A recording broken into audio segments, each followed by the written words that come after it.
বাড়িতে যাবার পর রাতের খাবার খেয়ে শুয়ে পড়লাম। শুয়ে শুয়ে রূপাপুরীর কথা ভাবছি। রূপাপুরী কত সুন্দর। রূপার কথা ভাবতে ভাবতে ঘুমিয়ে পড়লাম। পরের দিন দোকানে গিয়ে অপেক্ষা করতে লাগলাম রূপা কখন আসবে।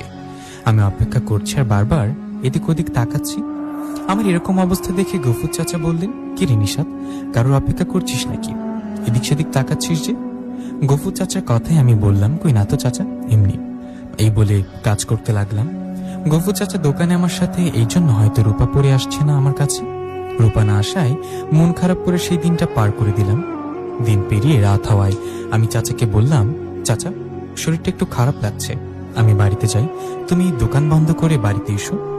আমার কথায় গফুর চাচা বললেন, ঠিক আছে যা, সাবধানে যাস। ওনার কথা আমি দোকান থেকে বেরিয়ে বাড়ির দিকে যেতে লাগলাম। সত্যি বলতে আমার শরীর ভালো ছিল। আমার ধারণা আমি এক বাড়িতে যাবার পর রূপাপরি আমার কাছে আসবে, আমার মন বলছিল। আমার ধারণা কি সত্যি করে পরি আমার কাছে আসলেন? রূপাপরিকে দেখে আমি বললাম, মায়াবী পরি দিনের বেলা আসলেন না যে?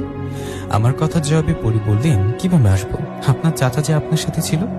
হ্যাঁ সেটা ঠিক, আমি এরকম সন্দেহ করেছিলাম, তাই তো চালাকি করে আগেই দোকান থেকে বেরিয়ে আসলাম। আমার কথায় রূপা মুচকে এসে বললেন, কেমন আছেন আপনি? আলহামদুলিল্লাহ ভালো আছি, আপনি কেমন আছেন? আমার কথা জবাবে পরিও বললেন, আমিও ভালো আছি। পরির কথা শেষ হতে না হতে আমি পেছনে তাকিয়ে চমকে উঠলাম, কারণ আমার পেছনে দাঁড়িয়ে ছিল দুটো জিন। আমি জিন দুটোকে ভয় দেখে ভয় পেলে রূপা বললেন, ভয় পাবেন না, ওরা আমাকে পাহারাদার জিন, ওরা আমাদের পাহারা দিবে। এই বলে রূপা পরি ওই জিন দুটোকে বললেন, আমাকে পাহারা দিতে হবে না, তোমরা যাও, সময় হলে আমি প্রাসাদে ফিরে আসবো। পরির কথায় ওরা চলে গেলেন। আমি বললাম, ওরা কি আপনাকে সবসময় পাহারা দেয়?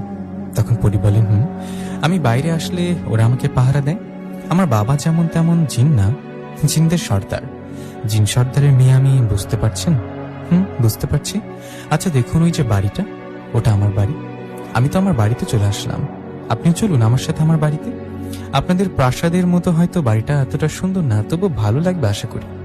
আমার কথার রূপা বললেন, এভাবে তো হেঁটে হেঁটে নিজের রূপে যেতে পারবো না। আমি অদৃশ্যভাবে আপনার বাড়িটা ঘুরে দেখে আপনার ঘরে যাচ্ছি। আপনি বাড়িতে গিয়ে আপনার মা বাবার সাথে কথা বলে ঘরে এসে দরজা লাগিয়ে দিবেন, কেমন?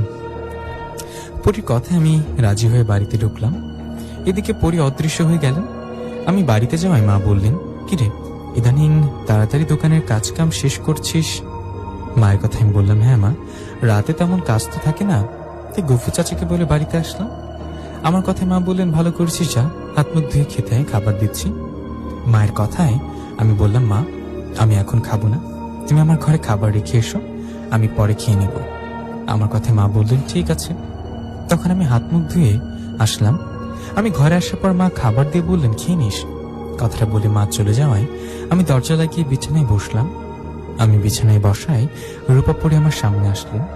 রূপা আসায় ওকে বললাম, কেমন দেখলেন আমার বাড়ি? আমার কথায় রূপা বলল, সুন্দর। সুন্দর, কিন্তু আপনাদের প্রাসাদের মতো না। বসুন, এখানে বসুন। আমার কথায় রূপা বসে। আমি বললাম, আপনাকে খাবার দিই, আপনি আমার সাথে খাবার খান। আমার কথায় পরি বললেন, না না আপনি খান, সমস্যা নেই। আরে কি বলেন, আপনাকে বসে রেখে খাবার খাবো তা কি হয়? আপনি সেদিন আপনার প্রাসাদে আমাকে খাইয়েছিলেন, আজ আমি আপনাকে খাওয়াই।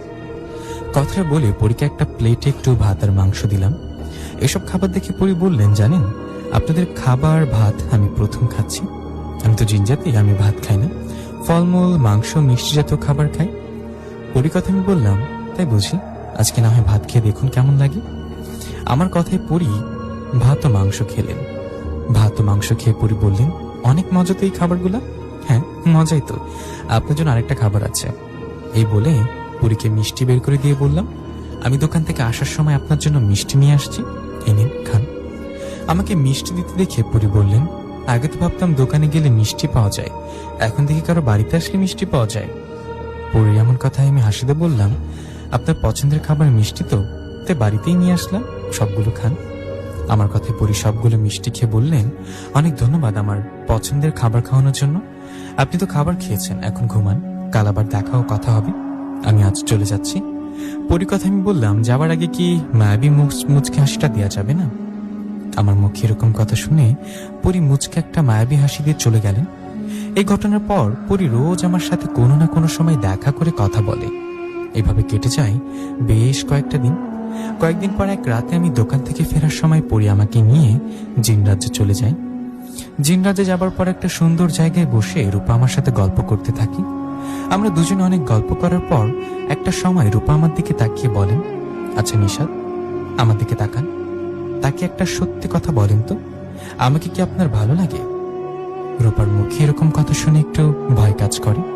তখন আমি বলি, হঠাৎ এরকম প্রশ্ন কেন? তখন রূপা আবারও বলেন, বলছি সত্যি করে বলেন, আমাকে কি আপনার ভালো লাগে? রূপার কথা আমি সাহস করে বললাম, শুধু ভালো লাগে না, ভালোবাসি। আপনাকে প্রথম দেখায় ভালো লেগে যায়, এরপর আপনার মায়ায় পড়ে আপনাকে ভালোবেসে ফেলি। আমার এরকম কথায় রূপা আমার দিকে রেগে তাকিয়ে বলল, কি এসব বলার সাহস পেলেন কিভাবে? রূপাকে রাগ হতে দেখে আমি একটু ভয়ে বললাম, ইয়ে মানে আমি না জানতে চাইলো তাই তো সত্যিটা বললাম। আমার কথায় রূপাপুরি বললেন, উঠুন, চলুন আপনাকে বাড়ি রেখে আসি। আপনি এখনই বাড়িতে চলে যাবেন, যাবার আগে একটা কথা শুনে যান।